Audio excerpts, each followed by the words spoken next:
Hello, my name's Pauline. I'm a 62-year-old woman.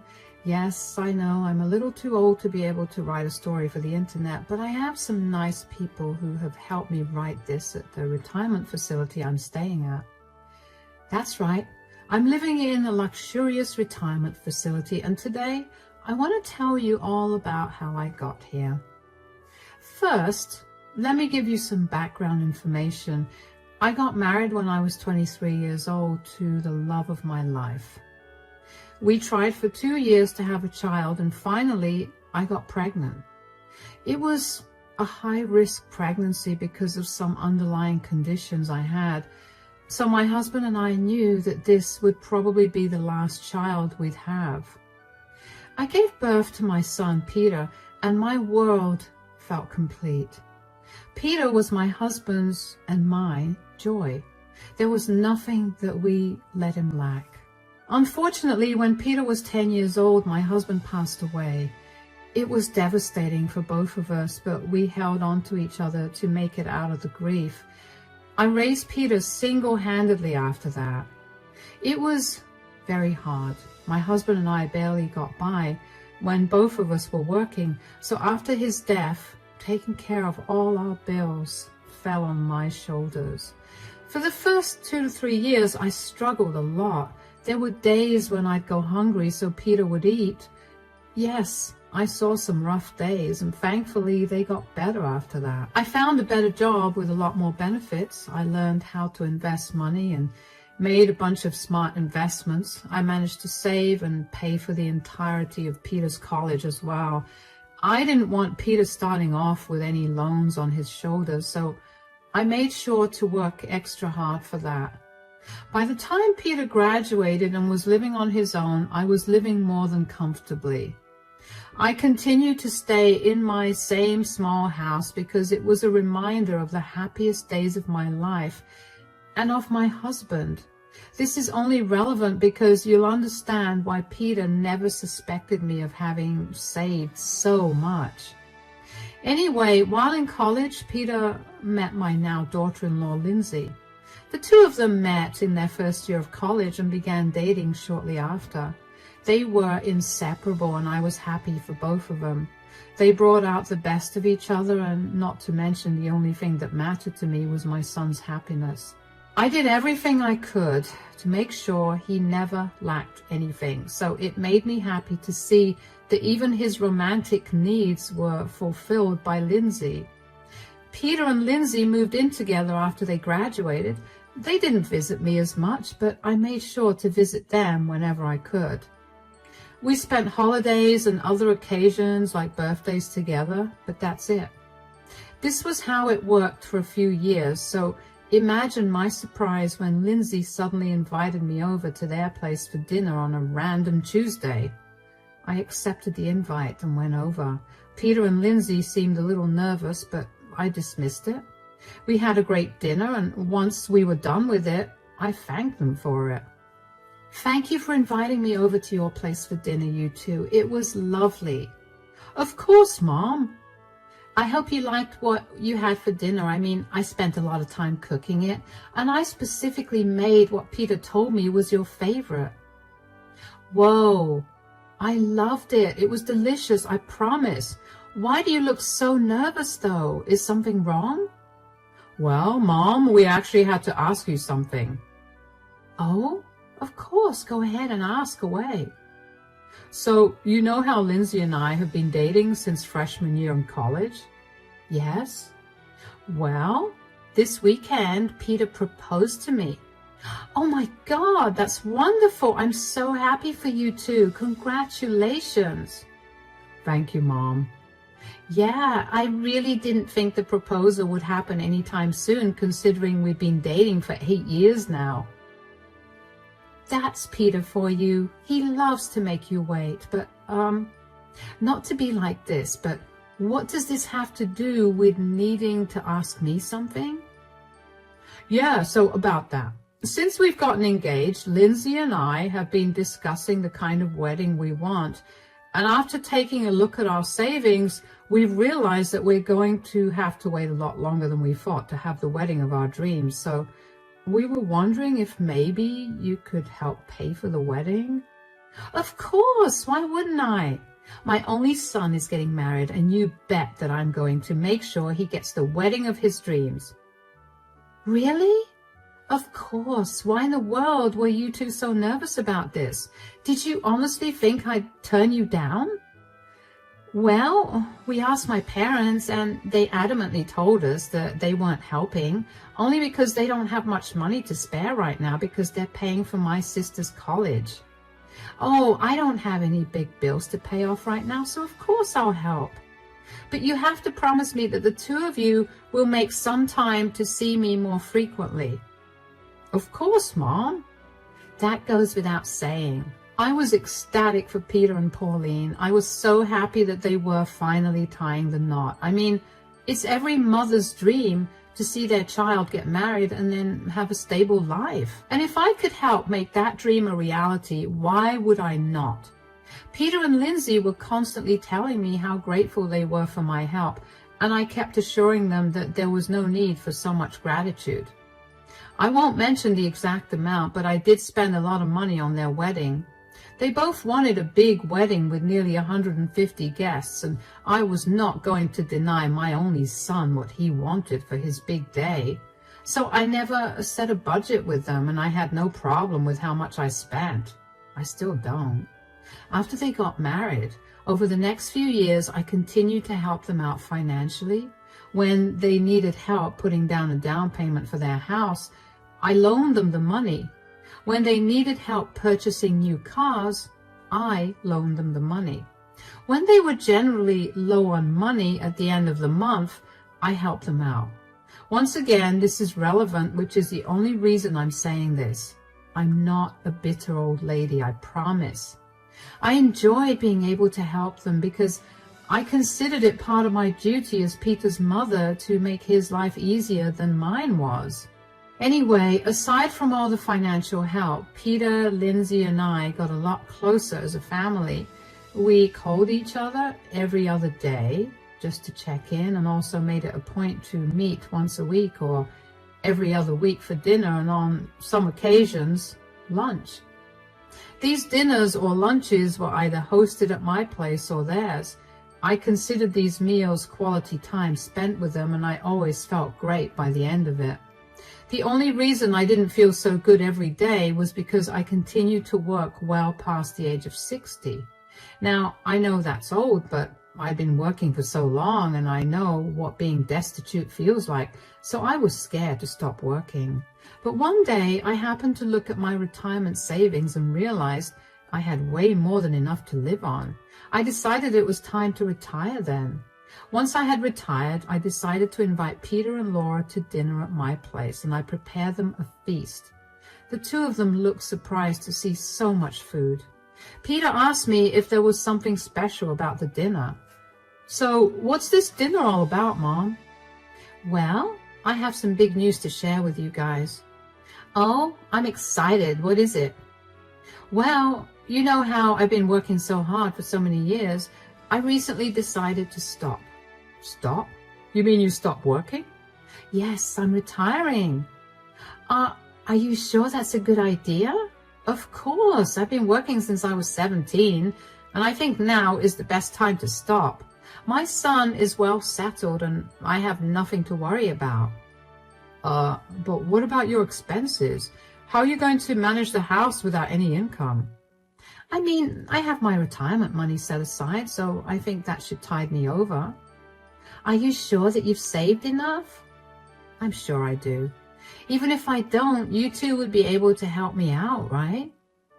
We don't want to sound rude or anything, but Lindsay and I aren't exactly in the position to help you out if you need it. Why wouldn't you be able to help me out?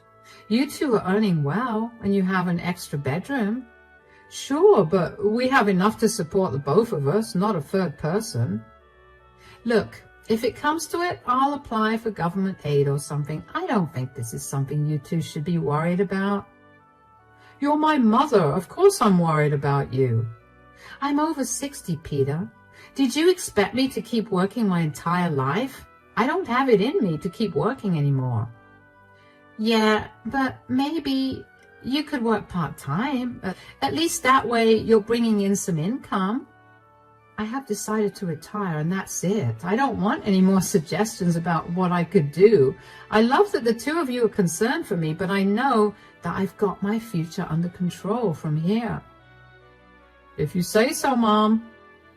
Good. Now, shall we continue with dinner? I will admit that I was a little peeved by their questions.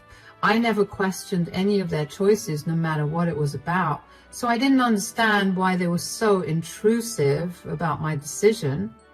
I let it go for the duration of the dinner, but after they were gone, I couldn't help but feel upset. I had hoped that they'd be happy for me, but after I revealed the reason for the dinner, the atmosphere got tense and weird. I decided to just let it all go because I figured that I was just tired from cooking for so long. I thought I was probably reading too much between the lines. Over the next few days, I busied myself with some household chores that I had ignored for way too long. I thoroughly cleaned the entire house and got rid of years' worth of junk. I tended the garden and polished all the furniture. I was having a great time, especially because I got to finally do the things I'd been meaning to do for a long time. One day, I was in a particularly good mood, so I thought I'd pay Peter and Lindsay a visit. I hadn't gotten a phone call from them in a few days, and I'd been too busy and tired to call them as well. I knew they wouldn't have a problem with me just dropping by because they told me I could do it whenever I wanted to. I bought a good bottle of wine and made a casserole for our dinner, and when I got to their place, Peter opened the door. Mom, what are you doing here? Oh, I was free and I thought I would surprise you guys with some wine and dinner. You're not allowed here. What do you mean? Let me spell it out for you. No income, no entry into this house. Are you serious? Yes. Lindsay and I have been talking about this since we last met, and we realized that we didn't want someone who wasn't earning to come into our house. But I'm your mother. Just because I don't earn money, it doesn't mean that my role as your mother is gone. Sure, but because you're my mother, we realize that you might use that to mooch off of us. Mooch? Are you kidding me right now? You do realize that I was the one who paid for everything you've ever wanted. Even the car you drive right now was bought by me. I have no reason to mooch off of you. See? We were afraid that you were going to use all the things you gave me as a reason to mooch off of us, and we were right. I'm literally bringing it up to tell you that I never intended on doing that. I don't care about money. You two were the ones that brought up my money. Believe me, I have more than enough money to live happily. I don't buy that. You probably have enough for a few years, and then you'd come crawling back to us and asking us to give you money. I'm just setting my foot down now so I can stop all of that from happening. So what? Because I've retired, you're going to cut all contact with me? That's a little crazy, don't you think? First of all, I'm not cutting contact with you. I'm simply telling you that you won't be allowed into our house. I don't want you thinking that you can just show up whenever and then one day decide that you never want to leave. We can meet whenever you want at either your house or anywhere else outside. Secondly, nothing about this is crazy. I'm just being careful. You know what? You're right. It's good that you're being careful. I'm glad that I've raised you to be that way, but clearly I went wrong somewhere because all you seem to see is money and not the fact that your aging mother is trying to spend time that she barely got to spend when you were growing up with you. Don't be dramatic. I appreciate you wanting to spend time with me, but I just don't want that to happen at my house. All right then, I'll get going. Mom, I really hope that there are no hard feelings here. Sweetie, you're my son. There will never be any hard feelings. This has only opened my eyes and made me realize that I've got some things to think about. Anyway, I don't want to bore you with that. I'll see you around. To say I was heartbroken was an understatement. I couldn't believe that my son and daughter-in-law were capable of treating me so indifferently, all because I wasn't earning money. I couldn't even begin to understand why that mattered to them at all. Was that the reason they kept asking me intrusive questions at my retirement lunch? I vaguely remember driving home after that. I was in so much shock and I felt so sad that I felt numb. I didn't know what more to do or say to convince Peter and Lindsay that I was not there to take their money or live off of them. I think I pretty much wallowed in that sadness for a good day, and then the sadness turned into anger. The more I thought about it, the more I knew that there was no reason for both of them to treat me this way. I decided in my fit of anger that if they truly believed that I was trying to mooch off of them, then I'd show them just how much money I had. The first thing I did was get in touch with my friends who I knew would be able to help me put my plan into action. I put my house up for sale, and given that it had been a long time since my husband bought the house, the value of the house appreciated a lot, so I made a killing selling it. Then I did some research and found this beautiful retirement housing facility. I went there to check it out, and let me tell you, I fell in love with it. It was luxurious, and I just knew that I had to spend the rest of my days there. Upon inquiring about the price for it, I was told that it was $1 million, which I had. So I pretty much registered myself there immediately. I still had a good amount of money left, so I decided to get in touch with my lawyer. I had written down a will many years ago, a little while after my husband passed away, because I wanted to be prepared in case I also passed away as suddenly as my husband did. In my original will, I had willed everything to Peter, but I knew that I had changes to make. I was not leaving anything to him, not only because I was very peeved by his treatment of me based on money, but also because I knew that by the end of my life, after everything I've spent, there wouldn't be much to give him. I knew that even if I had some money left over, I was going to donate it. All of this had taken almost 2 weeks. In that time, I did not contact Peter or Lindsay at all. I didn't feel like talking to them, and running around filing paperwork and then moving into the facility was exhausting. Eventually, though, a day after I moved into the facility, Lindsay called me. "Hello, Pauline, how are you?" "I'm good. How are you?" "I'm doing good, too. I just wanted to make sure that things were all right between us." "Of course it is. Why are you asking?" "Well, you didn't call or text us for the last 2 weeks, and we were beginning to worry." "Ah, yes, sorry. I was busy with things." "Busy? What have you been up to?" "I figured it was time for me to leave my house." "What? What do you mean? You guys made it pretty clear that you didn't want me around, and you were right. What was I going to do in my house? Might as well move someplace else, so that's what I did." "We didn't mean that we didn't want you to be around us." "Oh, you don't have to sugarcoat it. I understood perfectly what Peter was trying to say. Look, I'm sorry that you felt that way, but that was not what he meant at all. You shouldn't have uprooted your home because of that." "It's okay. I got a good deal on the house, so now my retirement fund got even fatter." "Where did you even move to? Are you in a safe neighborhood?" "Oh, it's the safest neighborhood, if you could even call it that." "What do you mean?" "You know what? I'm way too busy right now to explain this to you. So why don't you and Peter pop over this weekend?" Sure. Just tell me that you're safe, though. We've been worried sick about you." "I promise you that I'm more than safe. I found a lovely place to settle into, and I would love for you two to visit me. You don't have to worry about me at all anyway.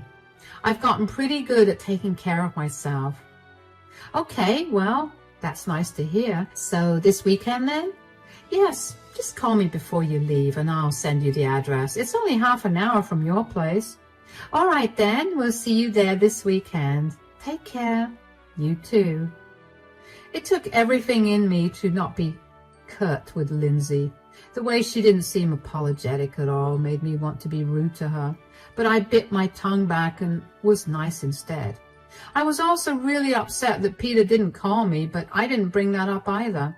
I knew that I didn't have to be mean, because once they saw where I lived now, they'd be shocked And when they'd find out that they were not getting even a penny from me, my revenge would be complete. The weekend was 2 days away, so I spent that time familiarizing myself with the facility. I also spent a lot of my time relaxing because it had truly been a long time since I did that. When Saturday rolled around, Lindsay called me to tell me that they were ready to leave. I sent them the address and then turned my phone off because I didn't want to answer any of their questions when they realized where they'd be driving. If they wanted answers, they'd have to come to me, and they did. When Peter reached the facility, he was led to me. He didn't even greet me properly because he looked at me like I'd grown a second head. Mom! Welcome! How are you guys? I hope you didn't have any trouble finding this place. What is this place? This is a retirement facility. I'm sure you read the signs outside. Yes, but why did you move here? And how? This place looks really expensive. Well, I figured since neither of you two were keen on meeting me regularly, I'd move into this place. Oh, come on. I told you not to make a big deal about this. I looked into this and it costs at least $1 million to get into this facility. How did you have any of that money? I told you two that I was more than comfortable with my retirement. I made a lot of smart investments over my life and I saved a lot. Not to mention, I got a great deal when I sold the house. When you work 45 years, saving up $1 million is not that hard. You had $1 million and you spent it on this? All to prove a point to us? Don't you think you could have spent that on something better? This is a waste of all your money. What would you rather I spend my money on? You made it clear that I was not allowed into your home because I wasn't earning money. I wanted to spoil both of you, but you rejected that, so I thought I might as well make the best of my retirement years before it's time for me to go. Look, we get that you're upset with us, but you shouldn't have spent all your money on this. Who said that I spent all my money on this? I still have more than enough to tide me over for the rest of my life. What? I told you that I had everything ready for me. When you told me I wasn't allowed into your house that day, I realized that I needed to turn things around. I didn't think I'd be able to host you two at my place without feeling some resentment towards you, and I didn't want to spend my time alone at all times, so this was my best option. Mom, we're so sorry. We didn't mean to make you feel like we were leaving you alone. It's okay, sweetie. Now that I'm done with all the paperwork and lawyer fees, I'm just going to relax here and you two can come over whenever. Lawyer fees? Oh yeah, I had to redo my will because, you know, a big chunk of my savings went into financing my stay at this facility. Oh, so how much exactly is left for me? Left for you, sweetie? I have nothing left to give you. What? What do you mean? Well, I spent a good portion on this place, and the remaining amount is my fun money and my medical expenses. There's nothing left to give you.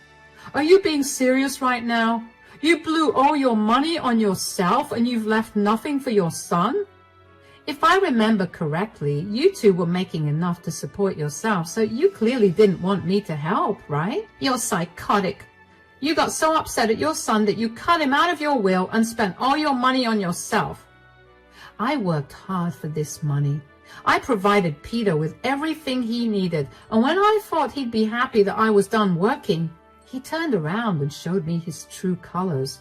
I was nothing but a big fat wallet for the two of you. Spending this money on myself is the first treat I've ever given to myself. But a treat that cost this much? This doesn't even compare to how much I've spent on you, Peter. You know that we're planning on having children soon. You couldn't have put aside something for them? You're making enough to save up, Peter. I'm done helping you out. You were being careful by not letting me into your house, right? So be careful with your money now and you can have children. Oh, you're impossible. Don't expect us to visit you after this. That doesn't bother me. You hurt me enough that day when you refused to let me into your house. You know where the exit is. Bye. Peter stared at me with the angriest look I've ever seen before grabbing Lindsay's hand and leaving with a huff. I was relieved that I didn't have to deal with any more of his tantrums. I felt bad that I was not going to be leaving him with anything, but I knew that it was not going to teach him anything. Besides, I didn't want Peter to feel bad after I was gone. I wanted him to understand why he was wrong for treating me differently just because I was no longer earning any money. Peter refused to talk to me after that day, but Lindsay did not stop blowing up my phone with texts that told me how horrible I was as a person and as a mother for doing this to Peter. I initially explained myself to her again. I told her that while this may seem rude to them, I was nothing but nice to them the entire time. It was beyond rude and hurtful when they turned their backs on me, especially when I was the one who helped them get settled into adulthood. Lindsay only went off on me some more for holding that over their heads. Initially, I did feel bad about that. I never meant to hold anything over their heads. I helped them out because I didn't want Peter to ever struggle. I know firsthand what it's like to struggle and have no one to help you out. So the last thing I wanted was for Peter to go through the same things that I went through. I was only bringing it up because I saw no other way to make my point about how hurtful their actions were. However, the more I thought about it, the more I realized that they were only trying to guilt-trip me for spending my money on myself.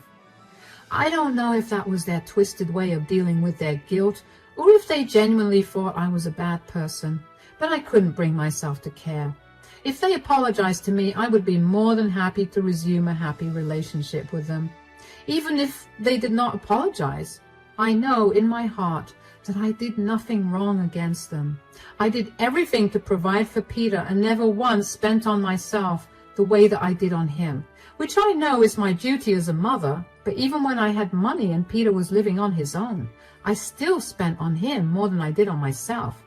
There's no reason for me to feel bad about making the last years of my life more comfortable, especially since my own son told me that he did not plan on helping me out. Anyway, I decided to mute Lindsay's chat so she could go on ranting for however long she wanted and I wouldn't have to constantly be reminded of her and Peter. It's been nearly 2 months since I last spoke to Peter or Lindsay, and I can honestly tell you that I'm at peace. I'm enjoying my time at this retirement facility, and I finally picked up some of my old hobbies again. I'm happy and stress-free after so many years, and I'm going to make sure that nothing ruins this for me.